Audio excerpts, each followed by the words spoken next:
If we don't have power to deal with hopelessness,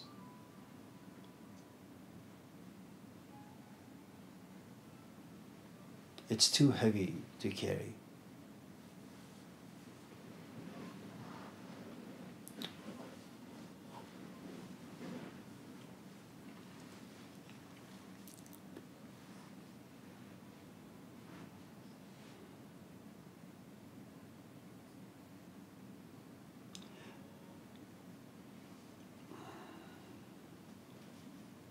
I think your question is no different than Allison's. I mean, when someone says, I want to kind of just detach myself from life, they're basically saying there is nothing in life worth pursuing. I don't hope for life to ever having the power to make me happy. In fact, I won't allow life to make me happy.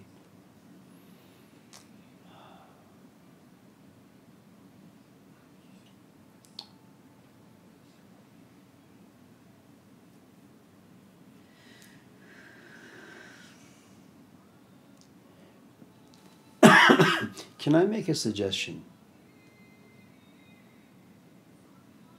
Lula? Mm-hmm.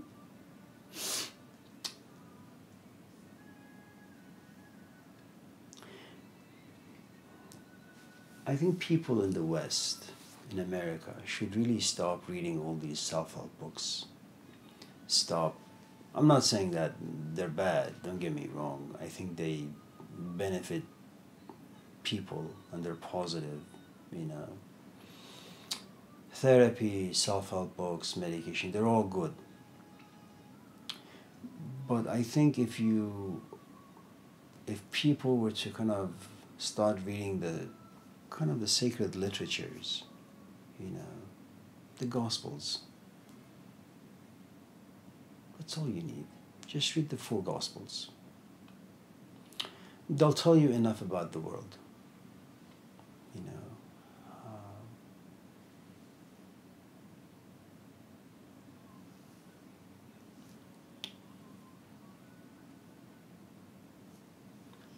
I won't tell you that people should read the dialogues of Plato because it's just too long and too thick. You know, too many pages to plow through.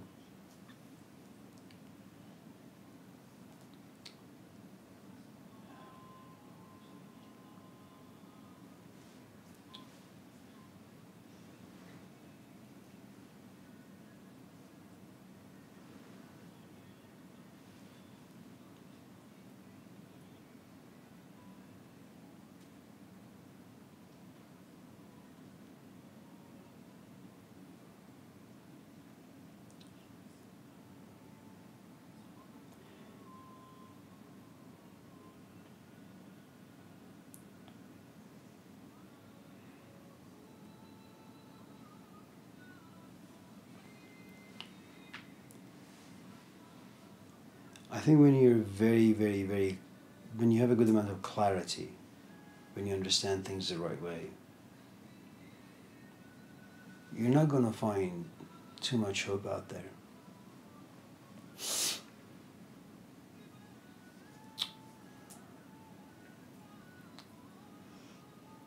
You know, there is episode 8 in that TV show Boondocks. I don't think it's playing anymore. It's Martin Luther King Jr. You know, when he was younger, he would give long sermons and they were moving and inspiring. He comes back. He's now 60 or 70. He has no hair. He has a belly now. But for him to give his sermon to the people, he has to wait for Snoop Dogg and Beyonce and Kanye to kind of, you know, talk and sing and all that stuff. So by the time it's, you know, his turn to come to the podium and talk to people, it's like midnight. People are drunk and high. And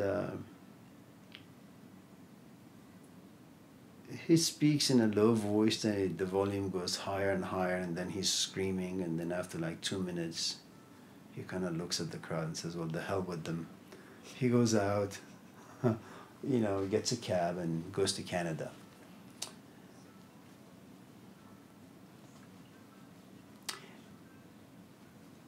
And I think it's a very, very moving scene, even though it's, animation or cartoon.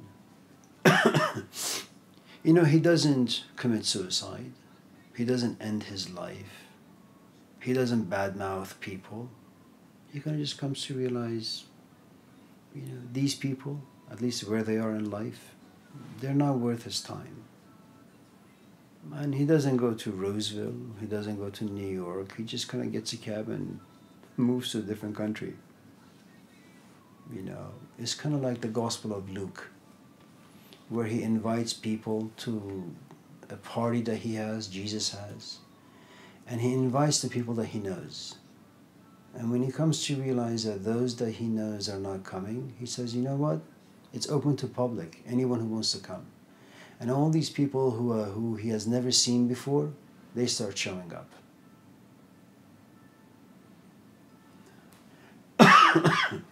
I think hopelessness has been around for a long, long, long, long time. If you read the Epic of Gilgamesh, look, the poor guy, he's traveled, he's journeyed, he's endured hardship. You would think that there would be an ear or two to listen to him. He writes on a wall. And this is like 10,000 years ago. There are no walls, there are no pens or pencils. You have to kind of make clay, you have to wet it, you have to write some things on it, you have to wait for it to get dry. It's hard work. But he says, I'd rather write on a wall than on people, because you can't write anything on people. They suck.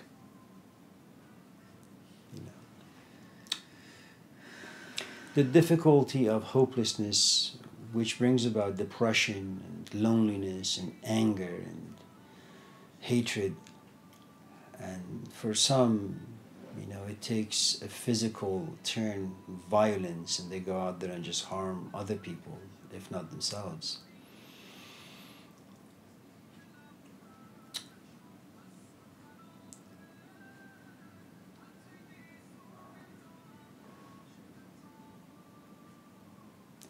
Depression it's a real thing, don't get me wrong.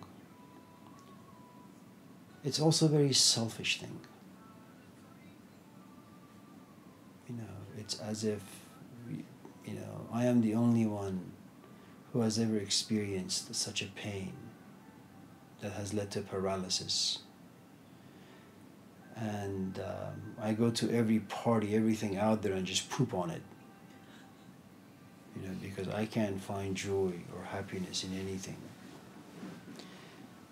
But I think if someone was a bit more wiser, more intelligent, going back to Alison's question, you exercise a bit of detachment. You say, okay, let me go back in history and see if there have been other people who have gone through the same stuff that I have, but it came out differently. Who are they? Nelson Mandela, that's a great example. Someone who gets locked up in a room, for like 20, 30 years, 3 feet by 3 feet. How the hell do you survive that? People right now in Ukraine, how do you survive that? I'm not even talking about the Jesus Christs, or Mohammeds or Confucius. Not those people, just regular people.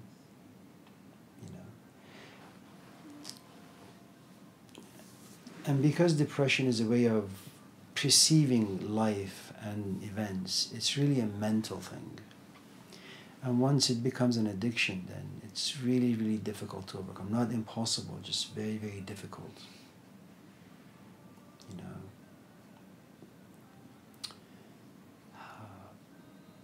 I had a colleague at Laney.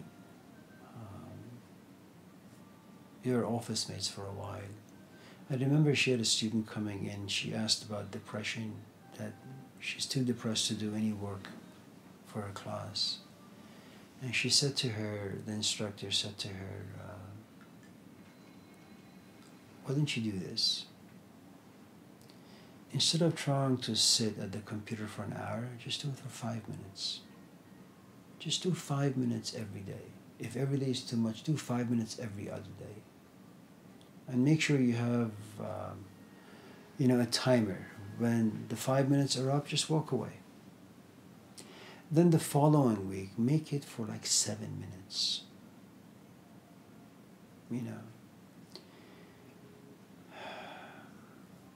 And I think if someone is able to kind of follow that, those steps, it's really, really helpful. The problem is emotions and being disciplined are two very, very different things. Emotions are like a volcano. When it erupts, it destroys everything. Discipline is when you're somewhat inspired and your life is comfortable and you're not agitated. Where you're going to kind of sit and take your calendar and make plans.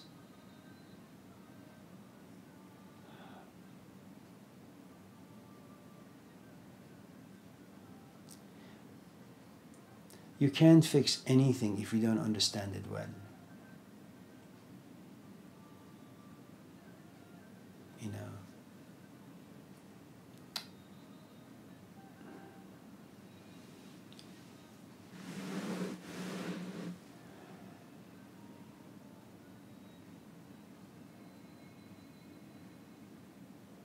And to understand anything, you really have to make it impersonal.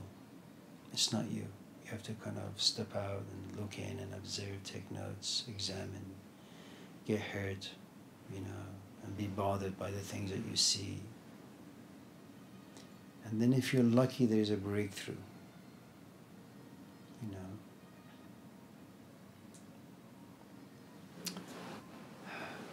There is, just to kind of just finish up with that, there is this great story that the Greeks have given us, Pandora's box.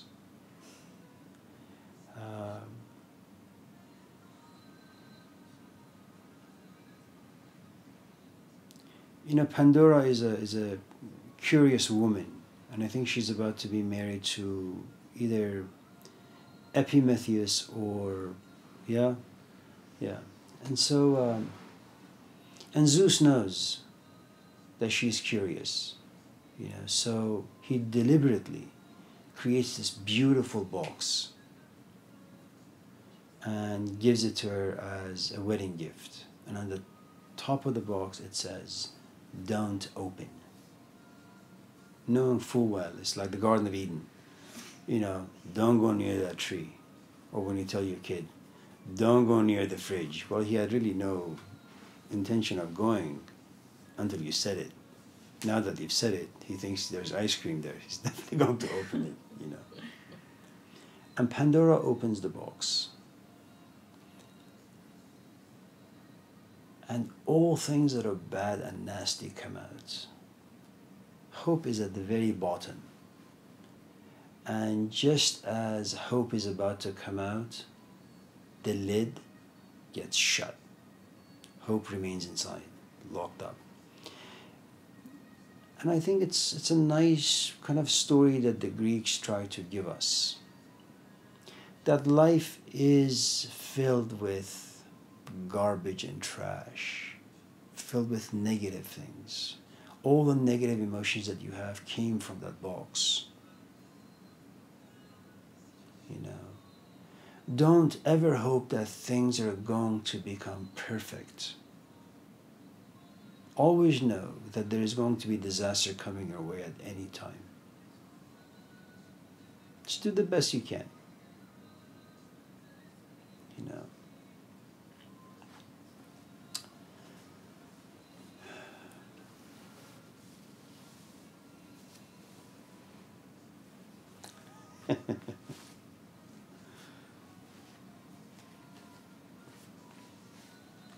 Do you think that these talks mean anything, Lula?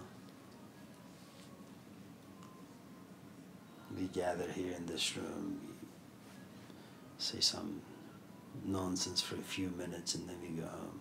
You think they're going to do anything for anyone? The only thing that they do is they bring us together, we have some food together, we sit, have coffee together, we laugh together, you know. And at the end of the night, we all part, completely exhausted. And we go to sleep. We have some faint memories of some of the things we talked about. And then, you know, you have to work, I have to work. She has to go to work. She has to tend to her child. She has to tend to her work and her man, and, you know, she has to get ready for a class. She's teaching 5 classes at Lake Tahoe and Lake Tahoe and Tahoe of the Lake. Everybody's busy, you know.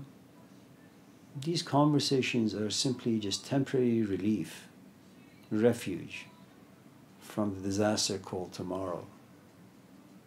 That's all. Nothing's gonna, talks mean nothing.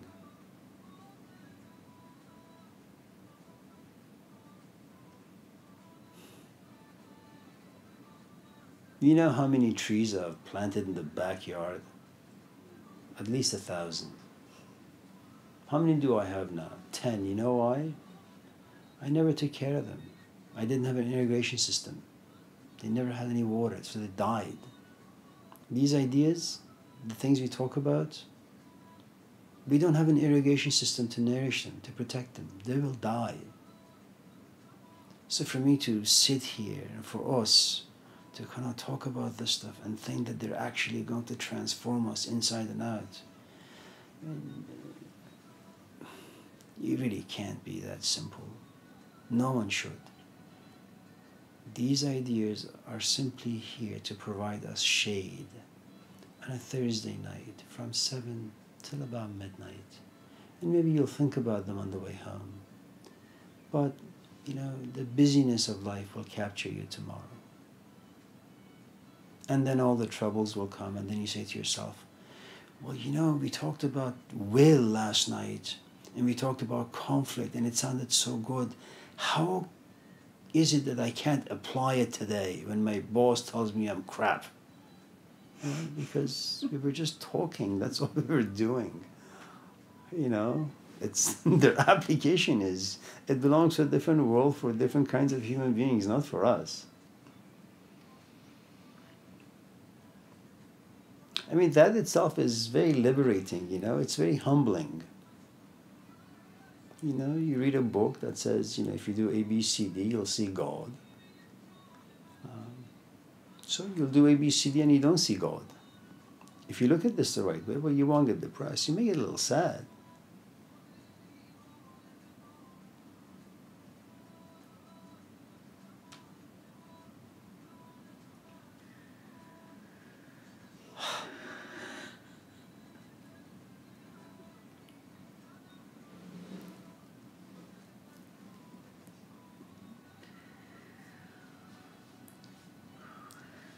You know, we were, I was on a 10-year committee for this young woman who was being evaluated. It was a committee of 5. One of them was me, and we had, you know, 5 other losers sitting in the room. Edine, who's no longer here.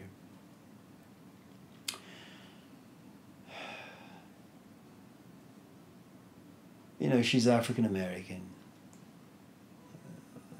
One other member is African American. And the rest of us, you know, I'm a person of color and the others were white. You know, one person who was Caucasian begins to kind of look at this woman who was African American, and she was telling him, well, you know, your class was okay, but I think you should do A, B, C, D, E, F, G, H, because, you know, the way it's going, it's just no good. I'm sitting there saying, she's 40. This is who she is. This is how she teaches. You think your like ridiculous comments are going to do anything for her? And then she looks at me and she says, well, then what am I doing here? So, well, it's part of your community service. You know, you're supposed to like put some hours, you know, for the college. You're doing so. Just because you sit in the back of the classroom and you see certain things, so what? Okay, so students fall asleep. Okay, what's the big deal? You know.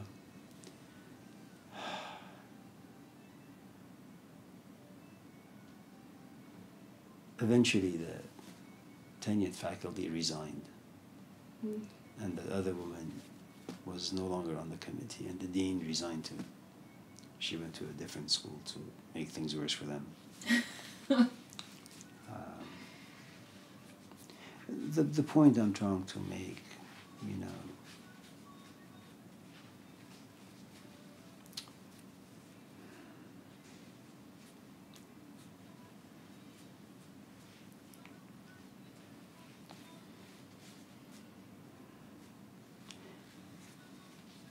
Virginia Woolf, I don't know if she was very depressed or not. You know, her remedy to the problem of existence was that, you know, create some social change. Be a Malcolm X. If you can't do that, get married to a really, really nice man. If you can't do that, adopt some kids and raise them well. If you can't do that, get a really, really good job that speaks of your passion. If you can't do that, go to Home Depot, buy some dirt, some flowers, and just have a nice vegetable garden. If you can't do that, shower every day.